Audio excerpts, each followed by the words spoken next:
You should have one. Yeah. From Once Upon a Time. But I don't remember it. My personal motto is people, people, people. My whole life is about people. About little people. I've got 4 children. About the people I work with, about the organizations that I work with. It's all about people. So that's my motto. So I'm not sure about your motto, Peter, but we'll talk about that off the record. It's very important to understand what is your own personal motto. Because if you don't know what your personal motto is, you can't figure out what your organization is going to be about. Every founder, every successful founder has an impact on the organization that they create. And they create the organization to their own image. So, again, what are your expectations? What are your motivations? What are your ambitions? What are your role models? Role models? Who do you admire? What are your values? And once you've done all of that work, once again, you can start thinking about your company, your organization. What is your organization going to be all about? What are your values, Vera? I'm picking on you because I know you, and I know you can take it. Actually, whilst Leron is thinking about his values, why don't you tell us about your values?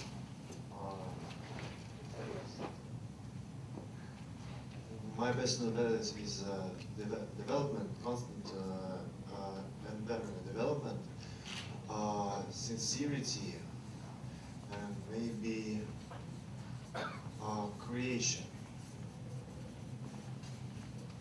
Okay, can you pass it on? You can have just one, it's fine.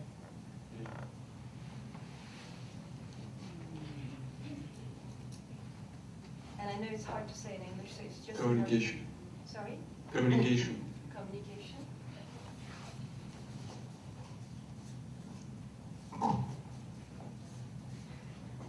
Somebody is running away? My value? Yes, your values. Values. My values is to realize a project which don't exist before. Okay.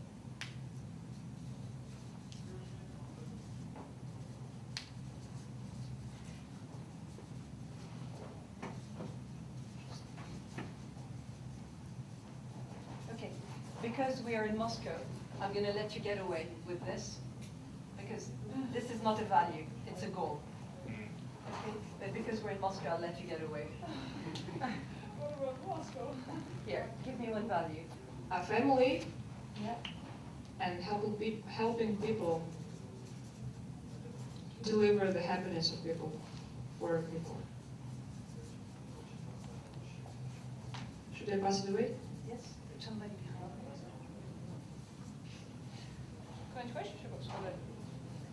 What's your name, sorry? Valentina. Here, I know you have a value you want to share with us. Joy. Joy?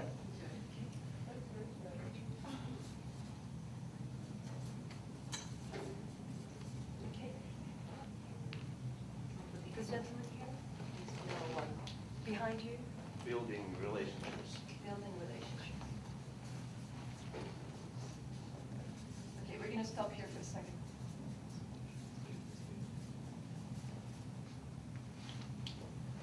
Peter, I don't have a watch, so you've got to tell me the time whenever you want me to hurry up, Peter. So, if you look at all of those, are there... Sorry, my handwriting is really bad.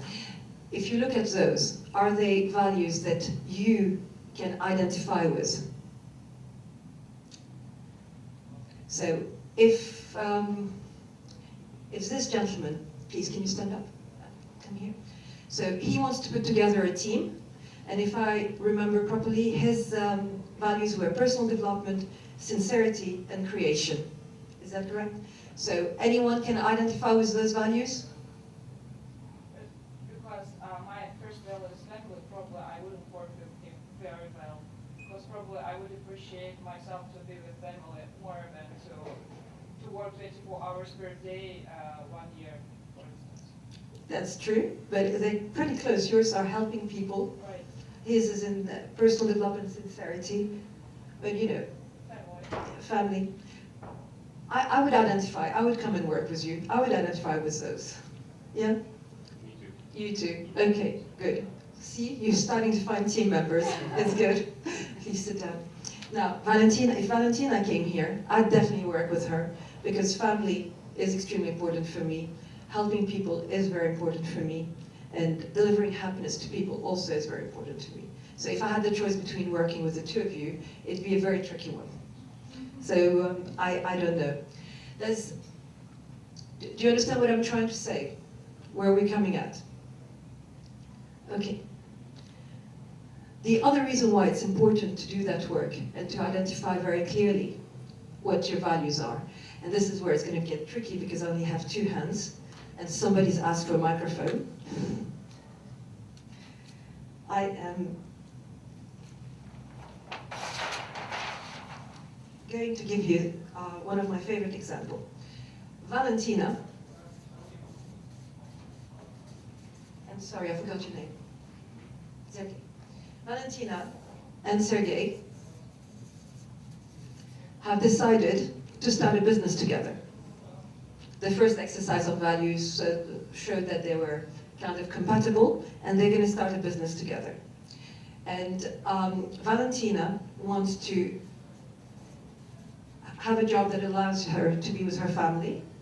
She wants to have fun. And she wants to create something meaningful. Okay? Sergey wants to create something meaningful. Having fun is very important as well. And family is important too. Now, and it's in that order. So first for Valentina, family is the most important. Then it's fun, then it's meaningful. Sergey, for him, what really drives him is meaningful. Then having fun, then family. Can you see where the conflict is going to come from? He is going to be so driven that he doesn't mind not seeing his children for 2 weeks. Valentina wants to see her children every evening. And whilst those are extremely similar values, they're not in the same order. And conflict will come extremely quickly. Okay.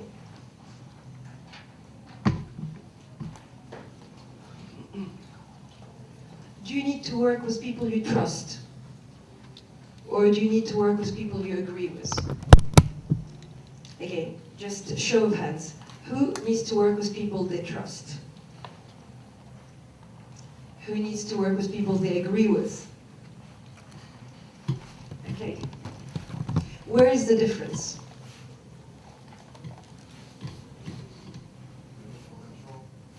The need for control. Okay? For instance, as we know, Можно погромче вопрос еще раз? Погромче чуточку, а то мы пишем, простите. Чуточку громче вопросы. Me louder or her louder? And you. No, you louder. Okay, thanks. I mean, it's a fact, for instance, that some women we have more intuition than men. And she, for instance, can be sure that you need to make this project and you need to realize this thing. And for instance, guy, he does not, the man, he does not believe her, and he is not actually have a real agreement with her, but he trusts her. And he say, okay, we'll follow it, and finally we will win. Okay. I think I- that can work. Statement. I'm not sure about the first one about women being intuitive and men being more. It depends. Some men are very intuitive, and I'm not going to go into the man-women difference here. I'm not insured to cover this topic. But the trust bit, the agreement bit, I would agree with. Anybody else?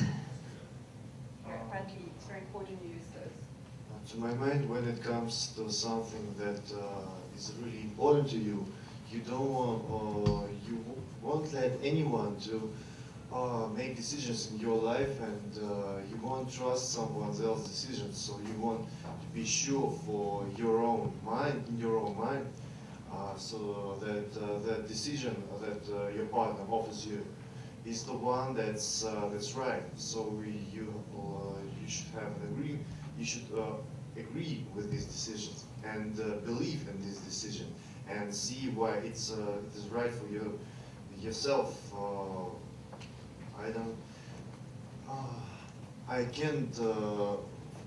In my particular situation, I won't trust even if I respect this person, even if I trust this person in ordinary life, I won't I won't follow his decision when this person cannot explain it to me. Okay. Fair enough. Have enough background to understand that. Fair enough. So there were 3 hands that were raised in terms of agreement. Can you raise your hand again? Who needs to agree to work with somebody? So we've got Sergei here. There were other hands here left. No? My English not so good. No, but you wanted to agree with someone, didn't you? Yes. Okay. So for you, this is both. We're getting there. Thank you. I forgot your name. I know. Another Sergei. You translated for me last time. So if anyone doesn't understand anything, go and hit on Sergei. He's a very good translator, and he's very patient. So, agreement. For those of you who need to work high on agreement, so I've got 2 axes here. I've got, on the one hand side, I've got agreement, and the other one is trust.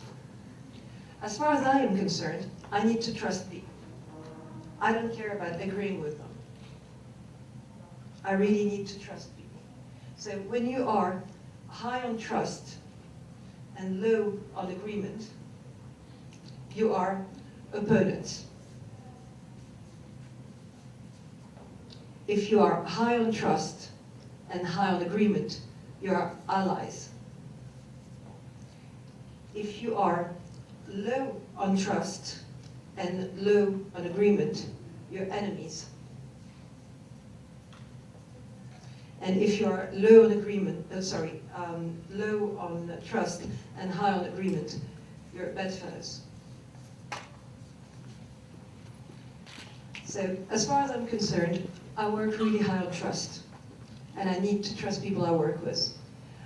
The best work that I do is here with opponents, because the discussion from disagreeing with people generates lots of ideas.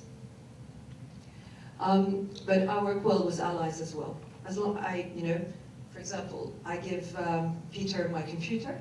He does whatever he wants with it. I give him my credit card. I trust him blindly. I do not work high on agreement at all. It's boring for me. And if I don't trust the person, I don't work with them. So it's very important to identify where exactly you need to be. You look puzzled, Leron. Not really. Not really. Okay. Everybody happy with this? No? Okay. I see that unfortunately there are people over there who can't see what I'm writing, so I'm really sorry about it.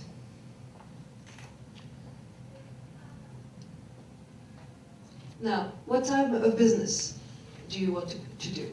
Do you want to have a high growth business, or do you want a lifestyle business?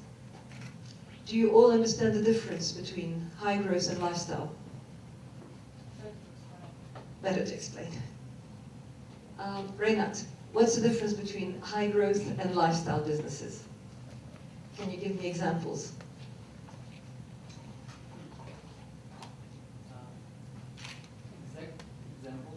be high growth or group owned business, and lifestyle is for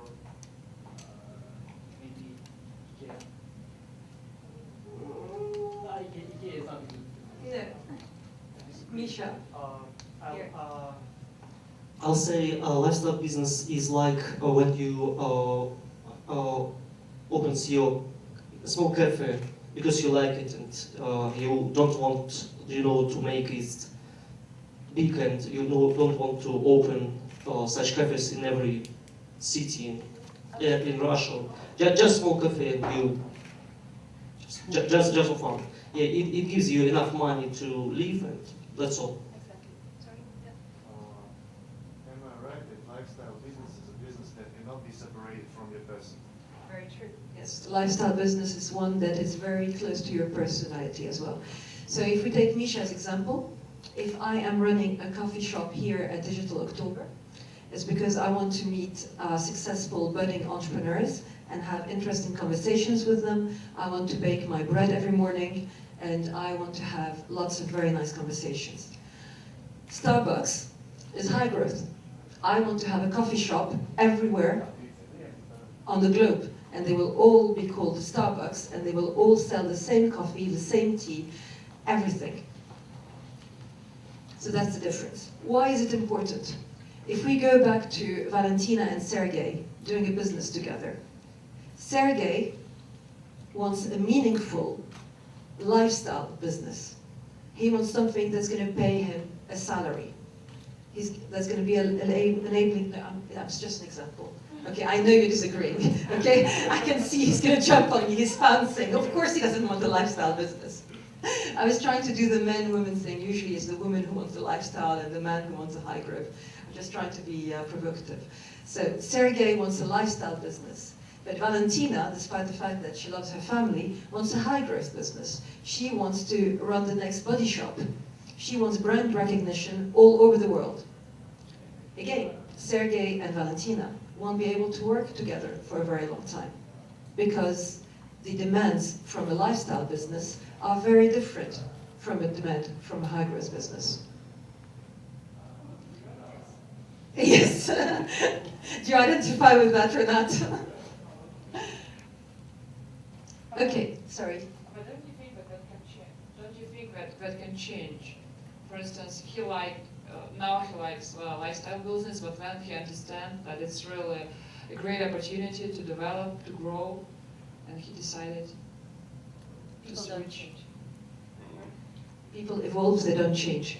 And with all due respect to Sergey, there are 3.5 billion other men on the face of the universe. Just go with one who agrees with you right from the beginning, okay?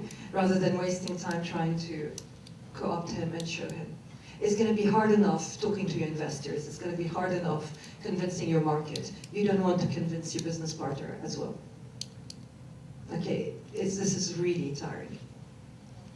This is the voice of experience. I am going to give you a very personal example. I set up a management consultancy firm 3 years ago. And for me, it was a high-growth business, whereas my business partner wanted a lifestyle business, which is something that completely missed to understand. So I have 4 children, and I was working 20 hours every day, and he was working 4 hours every day. So it's very, so just right from the beginning, it's very important to know. Then it's very important to know, do you need somebody to come every morning and kick you in the butt and wake you up? Or can you get out of bed every morning and say, I'm going to do it? Does your business partner need somebody to say, Leron, get up now? Or can he get up all by himself? Now, the lady sitting at the back. I would like you to come, I would like you to stand up and walk 5 steps to your left, and then 2 steps forward. Так. Раз, два, три, четыре, пять. И чего? Sorry, 10 steps to your left and 2 forward. А давай еще раз сначала я вас сниму. Давайте еще. Еще раз. И считайте. Считайте погромче. So can you do Окей, окей, that? окей. Окей. 10 шагов влево. Мгм. Поехали. Камера.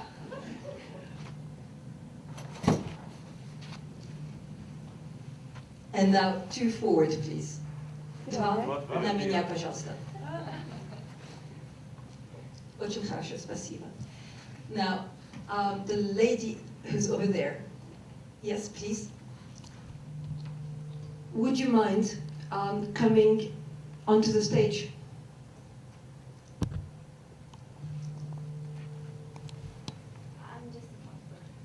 That's fine. Perfect. Thank you very much. What is the difference between the instructions that I gave this lady in purple and this lady in white? It direct instructions to her, and you just say the place, and she chooses the way by herself. Exactly. I was extremely directive with this lady, and I didn't give her correct instructions because she didn't make it to the stage. So I am to blame for her failing to meet the stage. Whereas this lady had the choice of direction. She could have gone behind the cameraman, danced in the middle of the alleyway, gone back, but she decided to. Okay, so that's very clear. Now, could you please go back away from the stage? Could you go back to your seat, please? Again, well done. Very different instructions. Go back to your place, whereas go away from the stage. What drives you? I've done 2 different exercises here.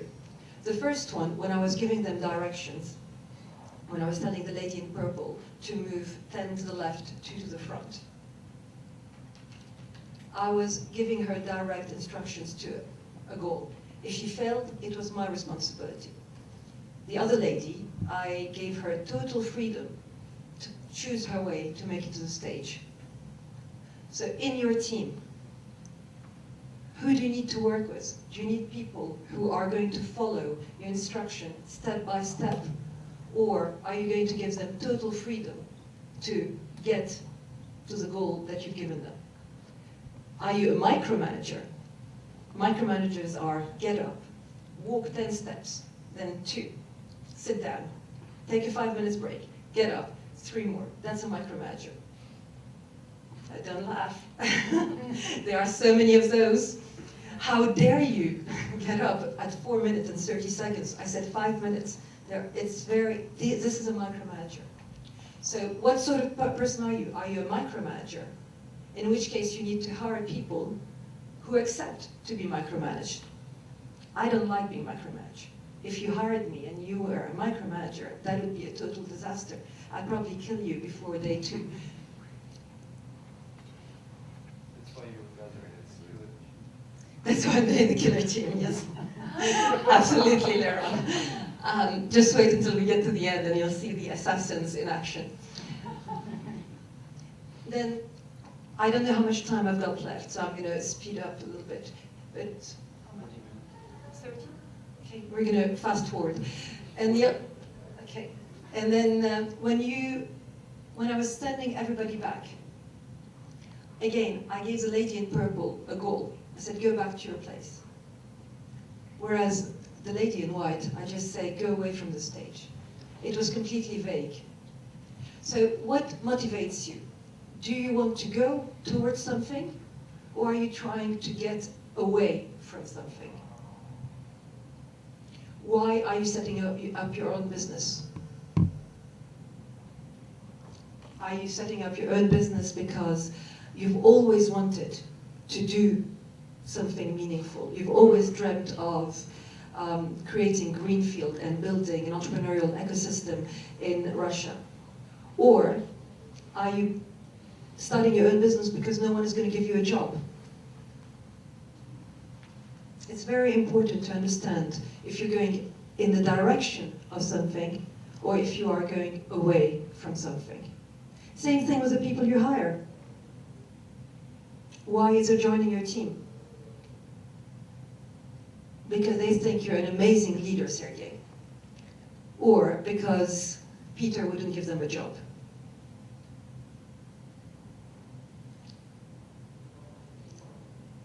We've covered values, so I'm going to skip that. And now, your team. Let's say that we are going to open Misha's coffee shop. What roles do we need to be covered in that coffee shop? What do you need in a coffee shop? A manager. Do you really need to start as a manager in a coffee shop? I think I need to hear from people at the back. Can you give this to the lady behind you? Yeah, thank you.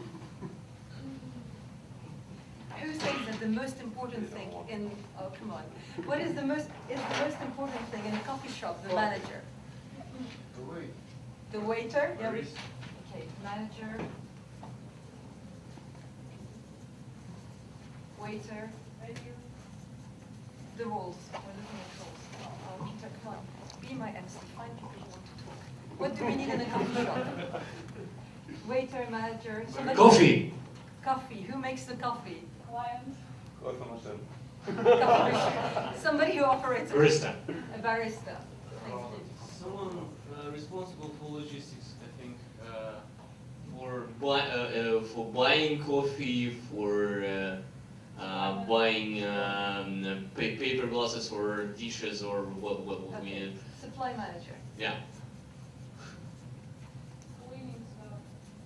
Cleaning stuff.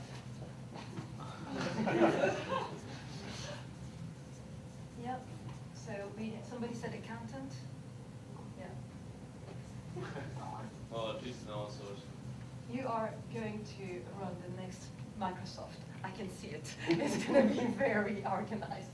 So manager, waiter, barista, supply manager. What do you guys go to a coffee shop ever? I mean, Yes. seriously. Yes, I went to one this morning. You went this one. So was the manager the most important person? I think that the manager was gave me a very warm welcome, then did the dishes, then made me coffee and picked me up basically. Okay, sure. Security officer. Security officer. What sort of coffee shops do you go to? Well, you know what's happening in Moscow. I know. That's right. It's a Russian college. Okay. The one that's really important for me is the cook. I like eggs. I like fried egg. So this is the one I would like. Cooks, very important. I would not go to a coffee shop because of the quality of its security officer, but the quality of the eggs, quite important. So this is the staff we need for our coffee shop.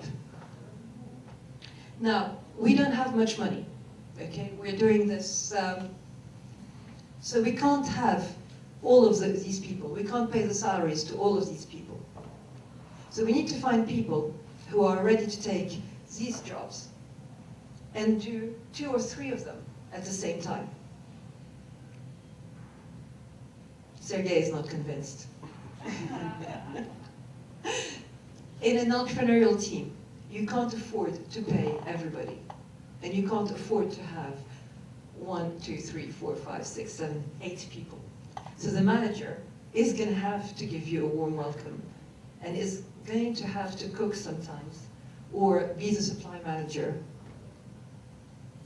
So, but it's before you start hiring people, you need to understand what are the functions that you need to hire for. There is absolutely no need to hire. What don't you need here? You don't need a web designer because it's a coffee shop. It doesn't want to have a website. So there's absolutely no point in hiring Alexei, who's not here, to be a web designer because you don't need one. And once you've defined what roles you need, if you find somebody who comes up and says, I will come and I'll be your waiter and your security officer, then for the same salary. But if you can't find somebody who's ready to take on 2, you look at the list of roles that you've defined and you say, right, at the very beginning, what is not important? So, despite the fact that we're in Moscow, I think that security officer is not really important. That a supply manager is not very important, because the manager should be able to do that. And he should do the accounting as well, we agree. So the waiter and the barista could be the same. Yeah. And cleaning staff, yeah. Despite your idea that you need eggs in coffee shop, sometimes coffee and tea are enough, and we can also sell ready-made sandwiches. Well, then it depends on what sort of coffee shop, and it's my coffee shop, so I want eggs, please. So I'll keep the code. Why not barista or why cannot barista be trained to cook eggs? Absolutely, well done. I prefer that. So the barista can also cook eggs. I agree. Perfect. Okay, but you're getting the idea. Yeah. Why do we need manager? No, manager should stay and that's the kind of idea everyone here believes. Okay. When you are going to hire the people, the one thing, the big mistake everybody does, and I'm the first one, it's the mirror image. Somebody comes to the interview, and you talk to them, and at the end of the interview, you have spoken more than the person coming for the interview. If you are hiring someone, and you're doing all of the talking in the interview, it's a big mistake. It means that the person that you're hiring is very bright and is very good at making you feel really intelligent and really important. But actually, who should we be talking at the job interview? Who should we be talking about? Sorry? Exactly, the interviewee. And do not hire somebody who is a younger or an older or a better looking or worse looking version of you. Okay, we all know that Sergei is amazing. But do we need 2 Sergeys on the team? Do we need, imagine that you had a football team. Do you want 11 David Beckhams on the team? Do you all know who David Beckham is?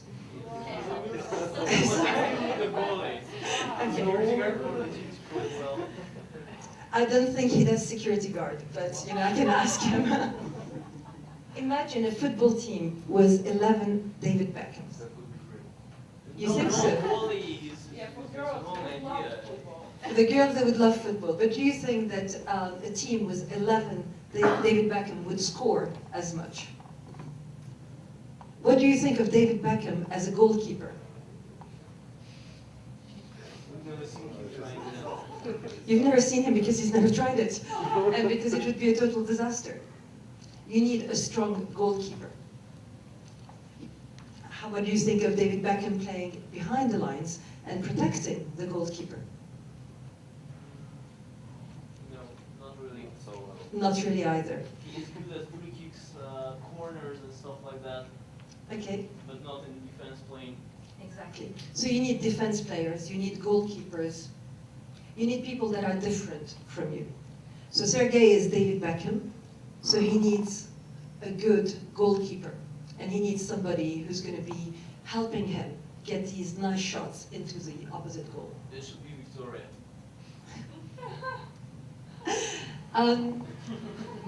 Second point, when I say trust, blink.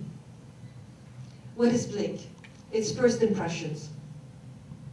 When you meet someone, you always have a first impression. Always. And I know that it's politically correct to say, do not trust your first impression. But I disagree. In the first 30 seconds of meeting someone, you have an opinion of them. And that will stay with you forever. So trust that first opinion.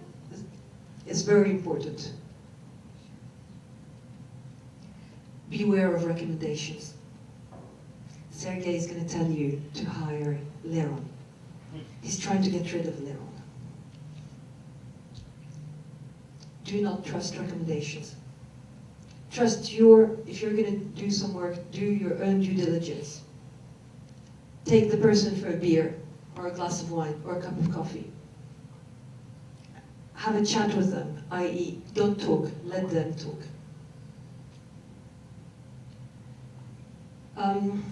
There is a gentleman called Belbin who put together a test that tells you what sort of role do you do. He's identified a few roles in a team. I'm going to post the slides up. I'm going to give them to Misha, I promise. Actually, he already has them. So he can post them on the website. And I've got a presentation on Belbin that I can also give to Misha, and he can cover that. So Belbin says that in any successful team, you have a coordinator, a shaper, a plant, a resource investigator, a monitor evaluator, a completer finisher, a team worker, an implementer. And we all have 3 preferred roles. And depending on what the team is made of, we can go from one role to the other. You don't use Belbin to put together a team, but you can use Belbin to optimize your team. Peter, how are we doing on time? Okay. So now you know who you are, you know what your company is about, you know what the mission of your company is, you know what roles you want to be filled in your company. So where do you find people? So, Nikita, where do you find people to come on your team? Well, social work is sometimes, social activities are sometimes a good way to see what people are worth of. Okay. So I was the head of the youth movement, and so I saw a lot of things like who were doing their work well and who were just doing nothing. Okay. Sergey, where would you go to find your team?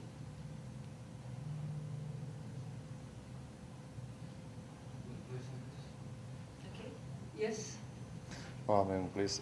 Cassette finished. Okay. 9 minutes. Okay. Apart from that, where would you go? Come on. You all want to start companies. You all want to start. You must have ideas. Well, headhunting sites, they still exist. What? Headhunting sites, they still Headhunting sites. Can you afford headhunters? You're a startup. Well, they give free options to post some advertisements on we're searching for that position, for that salary, and so on. It's not very, I would say, maybe the best idea to find people, but it's the worst. Okay. Friends. Yep. And friends of friends. Yes. That's word of mouth. Social medias. In England, we use LinkedIn a lot, and there are lots of groups for finding co-founders. Word of mouth. Coming to places such as Harvest, Startup Weekend is a good one. Working with people is a good one. And what's really important, if you are going to be an entrepreneur, is to build your own network. And it doesn't mean giving my business card to Natalia.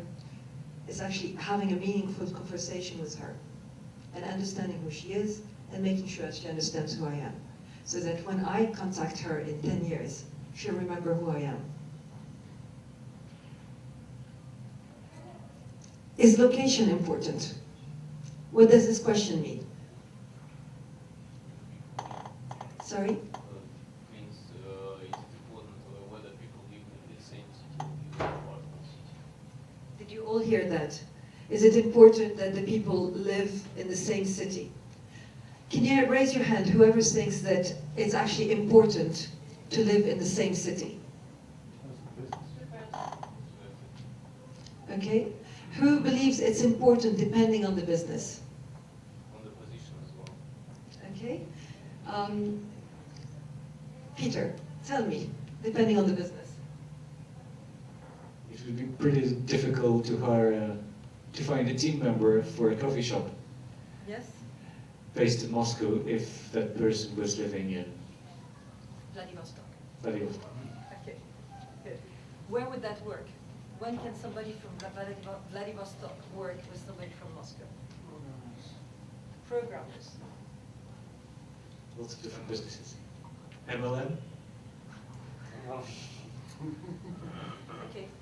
My personal recommendation is that location is extremely important, and you need to have face-to-face meetings. So as a rule, I would say, do not have a team that is exploded. Maybe at a later stage, when the business is bigger, you can have a set of programmers that are in Vladivostok and have the business based in Moscow. But if you can meet with people on a regular basis, it's important. Okay, now we've done all of that work. We've got our team. How do we make it work? So Sergey, you have got Leron, Natalia, Valia, and Alexei working for you, working with you. You've got your entrepreneurial team. How does it work? I have to set up a goal. What's next? Give it to Alexei. Alexei, what do you want from him? I want to see. There's no right or wrong answer. You are a young entrepreneur. You're joining the team. What do you want? I want to see now how when I have a way for money. Okay. What sort of money? Do you want cash up front? Do you want equity? What do you want? First of all, I want to see fast money, Okay. and then I want to see money after 3 or 5 years, maybe. Okay. Do you want to give it to Valia? I would. Thank you.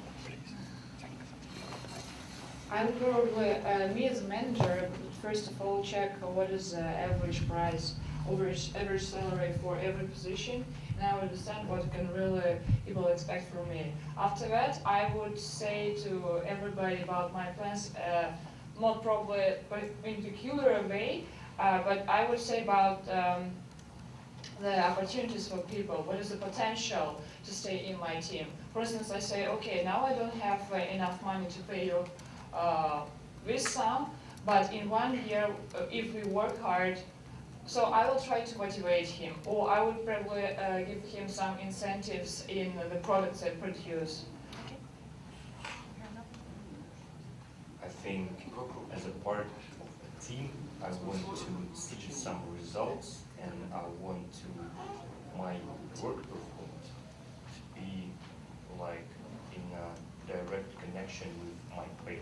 Okay. So I'll go with part of equity rather than just paycheck.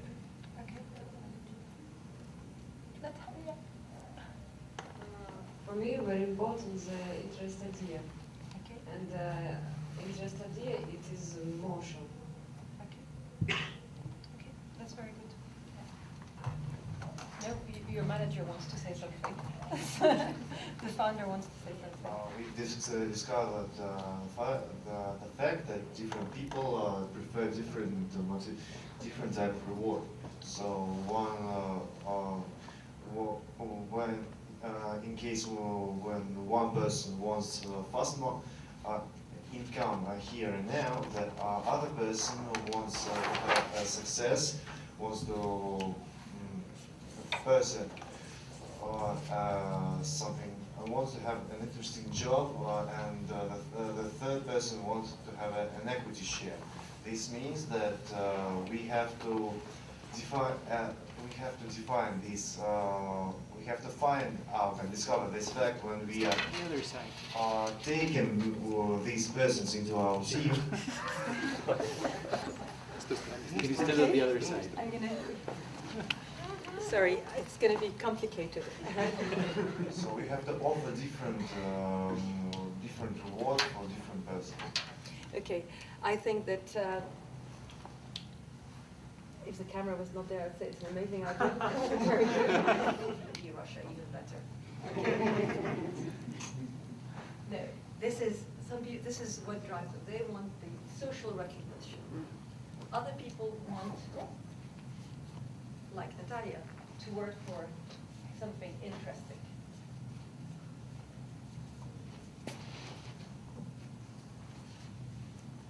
I'm going to get killed by the cameraman. Then other people want to be paid. They need to pay the bill. Other people want to take a risk, and they want equity. And it is very important to understand what makes people tick. And if you've done your homework as before properly, you will know when you've interviewed someone what's important for them. But when I said people don't change, people evolve. Thank you. People don't change, but people evolve. And what people want today is going to be very different from what they want when the company's worth $35 billion. And you want to make sure that in your journey to the company being worth $35 billion, you don't lose people because they feel that you have shortchanged them. So, yes, different people want different things, but you have to make sure that you reward them enough that they stay with you. How easy is it to split the equity when the company hasn't started trading? Let's say that Sergey over there, Nikita, and Misha set up a company tomorrow. How will they split the equity? They met at Harvest. They went for a beer. They had a great idea. Equally. You want 99%. Right? That's world domination according to Misha. Sorry. Sergey is fair. He's saying equally. You're saying 99%. You're saying... Right. You're too good for me this morning. I'm going to just come here and do that. We have here equal. We have I am the best scenario. And there's another one which is how much money invest. Anybody else? Yes. Well, for example, we can develop some kind of fair scheme of sharing depending on how much money will a person bring to the company in the future.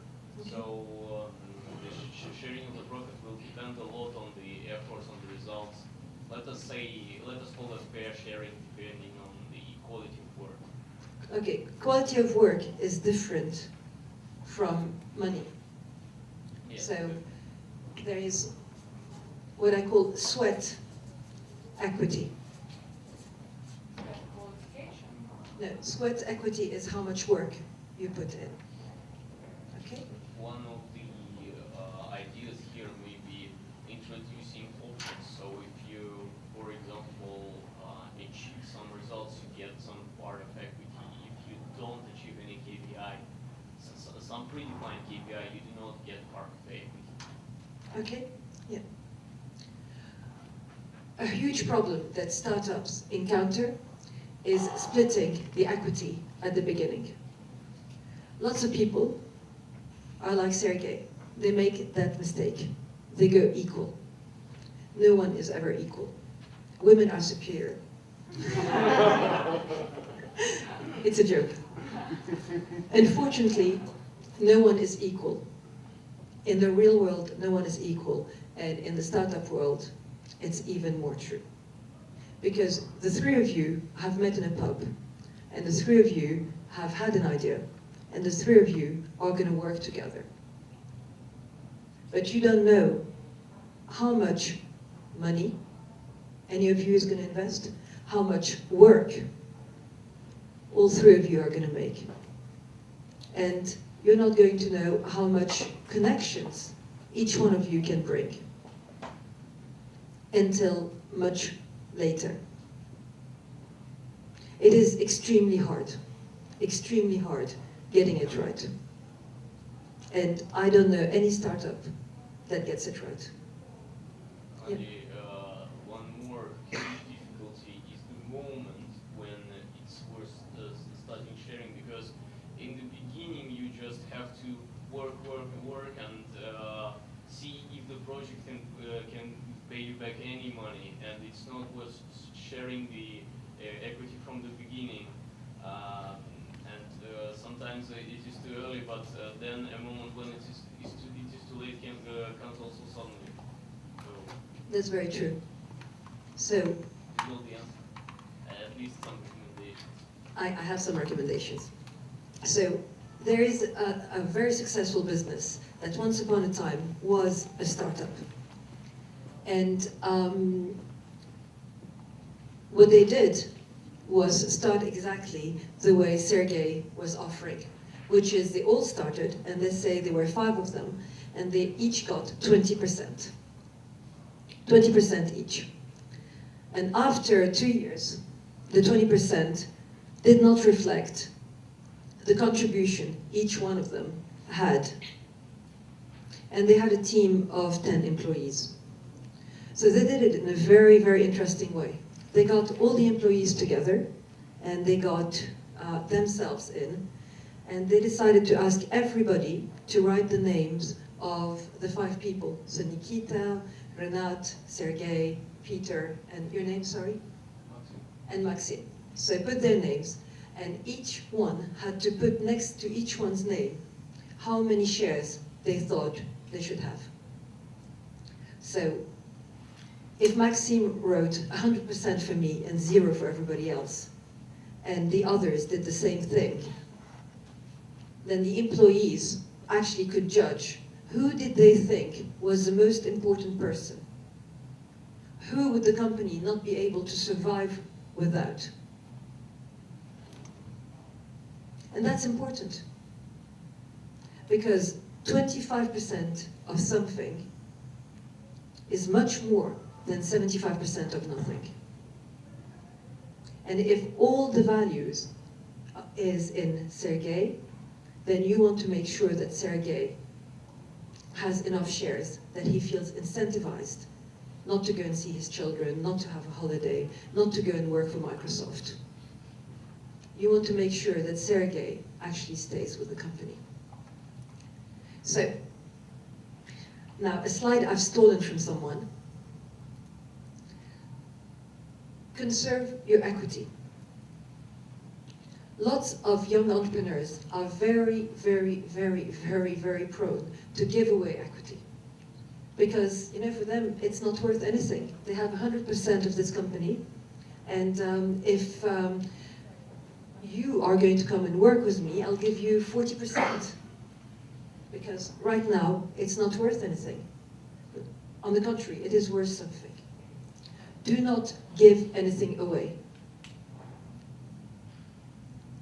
You need to reward value that is going to be created. Do not give equity before that the person you're giving the equity to actually proves to you that he or she is going to create value.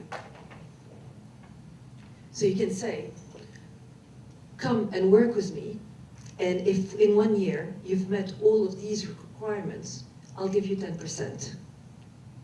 Or come and work with me, and here are 10%. And if in 1 year you haven't met your targets, then you have to give this equity back. Then there are the people that just arrived at the back of the room. They were not there at the beginning of the session. And they want to work with you, but all the equity is gone. Well, you have to find a way to make sure that you can reward them. And then your company is going to go big, and you're going to need a board of advisors. You're going to have non-executive directors. How much are you going to give them? Now, there was another Maxim who was talking about an advisor who wanted 10% of the company. 10% just to be advisor. An advisor should not get more than 1%. Yeah, sorry?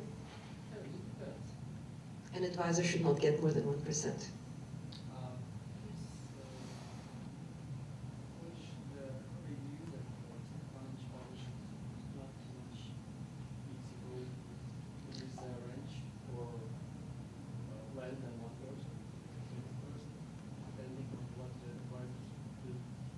Depending on what the advisors do, but do not give away your equity. Okay? There is no... 20% is outrageous. Sorry, Nikki. But, Do send me that research. But another issue often happens that when, for example, a director or anyone else comes to a company, he starts calculating, so 1% or 10% multiplied by your possible income. Income cannot always be very great, so sometimes when you say about 1, 2, 3%, they calculate that that is $500 and not worth too much. At the year one, for example, and they do not want to work, but for you they are important. Doesn't it happen? Then they're the wrong people to have. They're absolutely the wrong people. They should not be your advisors just because they want reward, financial reward. Sorry, what time is it?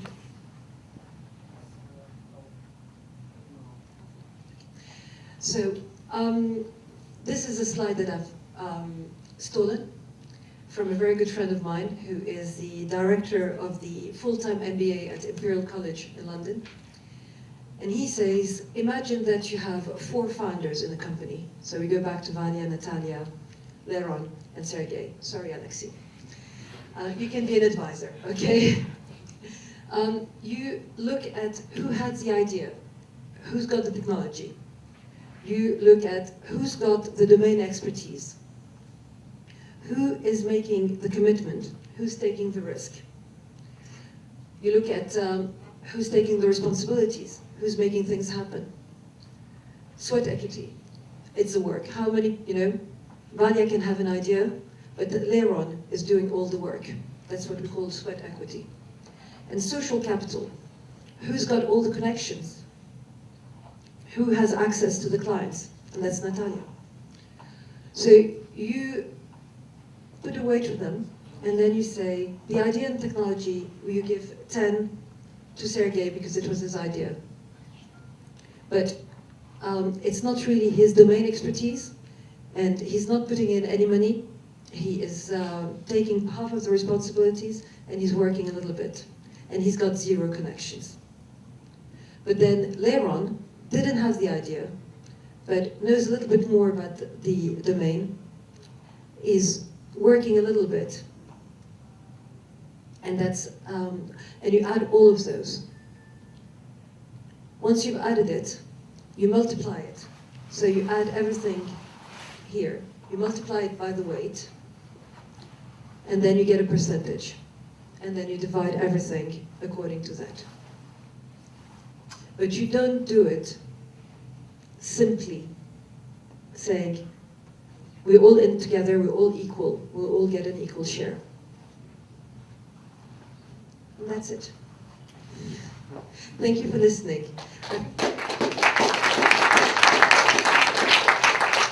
Peter has disappeared, so I don't know if we've got time for questions.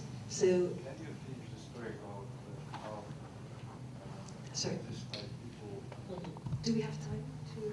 Yeah. Do we have time for questions, Peter? Микрофон говорит, ничего не слышно. Вопрос. What percentage of that he should belong to each founder? How do this? Can you use a story? Sure. So basically what happened is that everybody wrote a piece of paper. Then they had a trusted person, so it was nobody. It wasn't one of the employees, and it wasn't one of the 5, who opened everybody's ballot, and it was completely anonymous. And they added, and then divided. And then they came back and said, okay, you're going to get 10%, you're going to get 25%, etc. and everybody stuck to it. You know, this is a very interesting story in Russia. On the Sunday, a week after the election, and who usually counts those ballots? It's somebody that everybody trusts. Okay. Good It's answer. somebody that was nominated by all 5 of them. Good It was answer. their lawyer, by the way. Good answer. I hope he can count properly. Can we 5 people? I agree with you. I agree with you, Peter. It's quite hard, but it's somebody that was empowered by all 5 people. But if you go back to my first slide, which is about trust and agreement, you need to work with people that you trust. And if trust is not there, then you have no business being all together. And I think that one point I would like to make, if you spend too much time right at the beginning trying to define how many percentage each one of you are going to have in the company, then forget about it. Okay? It's like when you're getting married. If you're spending too much time already sorting out how much you're going to have when you divorce, it's really not a good idea. Sorry, yes, Valia. I'm sorry, in the beginning you said that if you want to create a great team, it's exactly the same as you create the family. And actually I want to come back to this question about family on the first position for me, and for Sergey, the meaning, to create a meaningful things. Is that really works the same for family? Like in the business, if we are 2 partners, and for me family on the first position, and for him the business on the first position. And is it the same in the family? I mean, how it works if you say that it's quite the same thing? Family and business. It's a very personal question. I'll take it outside. Okay? But I'll definitely answer.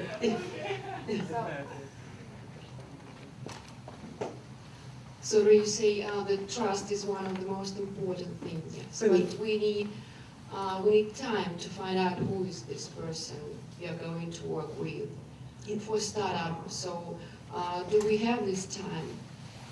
Make the time happen. It's like when you go out on a date, okay? It depends on what you want to achieve. Do you want to have a long, meaningful relationship, in which time I suggest you take the time to go out on more than 1 date? Or do you just want to have a little bit of fun, in which case, you know. So we can meet someone on Harvest, so and you don't know who is this person exactly. Find the And you time, can't make the time to get to know them. Because if you can't trust them, you are going to set up a business with them. As I don't know how it works in Russia, but in England, if you set up a business, you have to have a company. You have to have a limited company. And being a director... It's a different way. No, but everywhere, you are going to put... Okay, forget about the legal side. What's your name? Olga. Olga. Olga, let's say that you're going to do a business with... What's your name? Evgeny. Okay, you're going to do business with Evgeny. Everywhere that Evgeny is going to go, he is going to be representing you. Your name is going to be associated with him. Do you want just anyone who's on Harvest to be able to say that they work with you? Think about it. I'm going to give you an example back in September where I was at Harvest, and I was giving a masterclass on negotiations. I had many people come up to me and say they wanted me to mentor them and work with them. I am mentoring only 1 out of the dozen people who came up. A, I don't have the time. B, I don't really want my name associated with 12 random people that I've met at Harvest. So why did I choose that one person? Do you want to know? Okay. The guy came and asked me a question, and I answered, and then he asked another one, and I answered, and then he said, I'd like you to mentor me. And I said, I'm sorry, I don't have time. The next day, I was around, and he came and sat next to me, and he said, hi, we met yesterday. I said, yes, I remember. And he said, well, I would like you to give me an hour of your time. I said, An hour is a big ask. My children don't get an hour. And he said, really, I would like you to give me an hour. And I said, I'm really sorry, I don't have an hour. Then he found me hiding in the incubator, trying to do some work. And I was stuck on something. And he said, let me help you. If I solve that problem for you, would you give me an hour? I said, well, it's going to take me more than an hour to solve that problem, so if you do, you have more than an hour. I ended up giving him 6 hours of my time.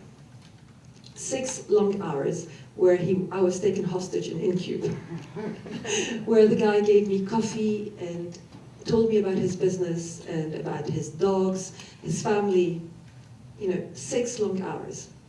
Yes, I understand, but sometimes it takes time because people are different, of course, and we are talking about business, about ideas, life. It's a long time, not about just a conversation.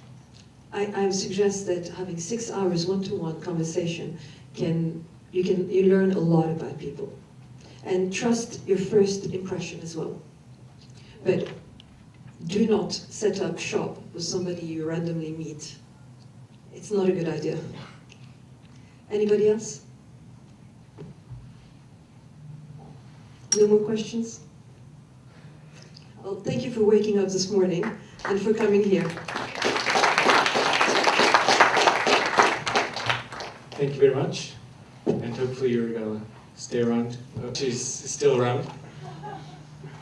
Thank you. А попроси еще, пусть ребята похлопают на камеру. Ладно, Можно я еще сейчас... похлопать на камеру?